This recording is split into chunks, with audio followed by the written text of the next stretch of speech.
Om Swastiastu.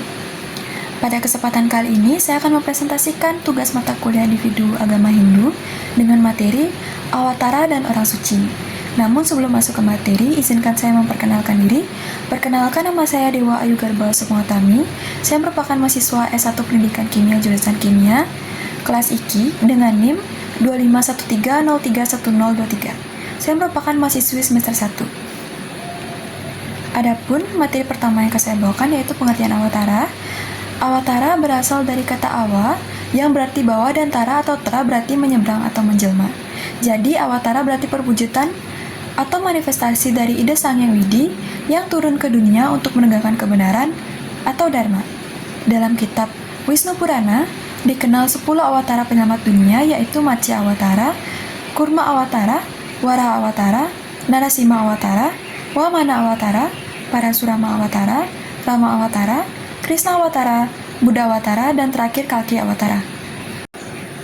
Adapun awatara yang pertama yaitu Matsya Awatara yang berwujud ikan yang maha besar. Kemunculannya saat Satya Yuga, Matsya Awatara turun dengan misi untuk menyelamatkan benih manusia yang terancam punah. Kisah mengenai Matsya Awatara dapat dilihat dalam Matsya Purana. Selanjutnya ada Kurma Awatara yang berwujud kura-kura raksasa. Kemunculannya saat Satya Yuga, Kurma Awatara turun dengan misi untuk menahan gunung Mandaragiri agar tidak tenggelam. Kisah mengenai Kurma Awatara dapat disimak dalam kitab Adiparwa.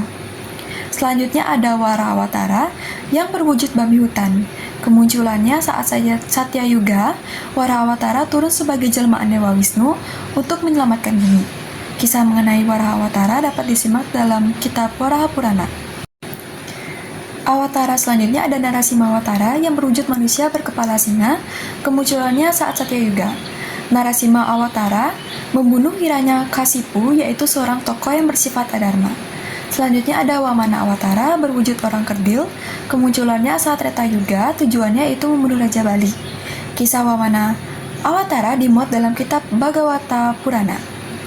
Selanjutnya ada Parasurama Awatara berwujud sang Rama yang bersenjata kapak. Kemunculannya saat Treta Yuga. Parasurama Awatara turun dengan misi memberi kesadaran kepada para kesatria untuk mengendalikan dharma dengan kepemimpinan sebaik-baiknya. Selanjutnya ada Rama Awatara yang berwujud sang kesatria yang merupakan putra Prabu Dasarata. Kemunculannya saat Treta Yuga, Rama Awatara turun dengan misi melawan adharma yang dipimpin oleh Rawana dan pasukannya. Selanjutnya ada Krishna Awatara adalah putra Wasudewa. Kemunculannya saat Dwapara Yuga, Krishna Awatara turun dengan misi menghancurkan Raja, Kangsa, dan Jasrasanda, yaitu para golongan adharma. Selanjutnya ada Buddha Awatara yang berwujud Pangeran Siddhartha Gautama, merupakan putra Prabu Sudodana. Kemunculannya saat Kali Yuga dengan misi menyadarkan umat manusia agar terbebas dari kegelapan dan penderitaan. Yang terakhir ada Kalki Awatara, merupakan awatara ke-10. Menurut kepercayaan, Kalki Awatara adalah sang pemusnah yang akan muncul saat Kali Yuga, ketika adharma benar-benar tak terkendali. Kalki Awatara muncul di salah satu dari 18 kitab Purana yang utama yaitu Agni Purana. Kitab Purana yang secara khusus membahas mengenai Kalki Awatara adalah Kalki Purana. Materi dilanjutkan dengan pengertian orang suci. Orang suci dalam ajaran agama Hindu adalah seseorang yang atas usahanya melakukan tapa brata, yoga, dan semedi, sehingga memiliki kesucian dan dapat menghubungkan dirinya dengan Tuhan Yang Maha Esa. Orang suci dalam ajaran Hindu dimaknai sebagai manusia yang punya kekuatan mata batin dan mampu memancarkan kewibawaan rohani. Mereka peka terhadap getaran spiritual karena mempunyai kemudian batin dalam mengamalkan ajaran agama. Orang suci dibagi menjadi 2 golongan. Golongan yang pertama ada golongan Eka Jati. Eka Jati adalah golongan orang suci yang melakukan pembersihan diri pada tahap awal atau yang disebut dengan mewintat. Orang suci yang tergolong ke dalam kelompok Eka Jati adalah pemangku, balian, dalang, pinadite, dukun, wasi, dan sebagainya. Tujuan Eka Jati dilaksanakan agar mereka dapat melaksanakan tugasnya sebaik mungkin dan mampu meningkatkan kesulinggannya pada tingkatan Dwi Jati. Yang kedua ada golongan Wijati. Wijati merupakan golongan orang suci yang telah melaksanakan upacara mendiksa yang menandakan bahwa mereka telah lahir 2 kali. Pertama, lahir dari kandungan sang ibu, dan yang kedua lahir dari sosok guru rohani atau nabi. Setelah menerapkan proses madiksa, golongan Wijati akan memperoleh gelar Sulinggi atau Pandita.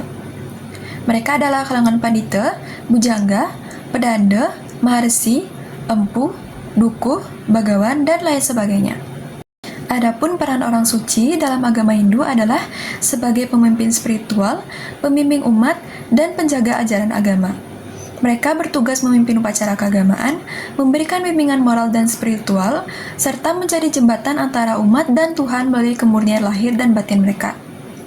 Beberapa jenis orang suci seperti pandita, pinadita, dan pemangku memiliki peran dan tanggung jawab yang spesifik, termasuk memimpin upacara dan menyampaikan ajaran agama yang mendalam. Adapun dari materi yang sudah disampaikan tadi, dapat diraih kesimpulan yaitu Awatara adalah perwujudan atau manifestasi dari Ida Sang Hyang Widi yang turun ke dunia untuk menegakkan kebenaran.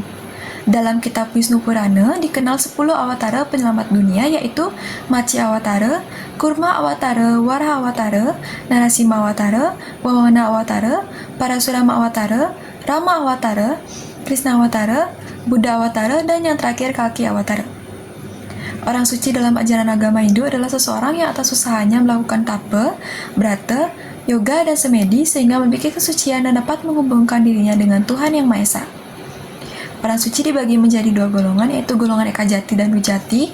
Peran orang suci dalam agama Hindu adalah sebagai pemimpin spiritual, pembimbing umat, dan penjaga ajaran agama. Baik, sekian presentasi yang bisa saya sampaikan. Mohon maaf apabila ada kesalahan kata yang disengaja maupun tidak disengaja. Semoga materinya dapat dipahami dengan baik. Terima kasih sudah mendengarkan. Dan akhir kata saya tutup dengan Paramasanti. Om Santi Santi Santi Om.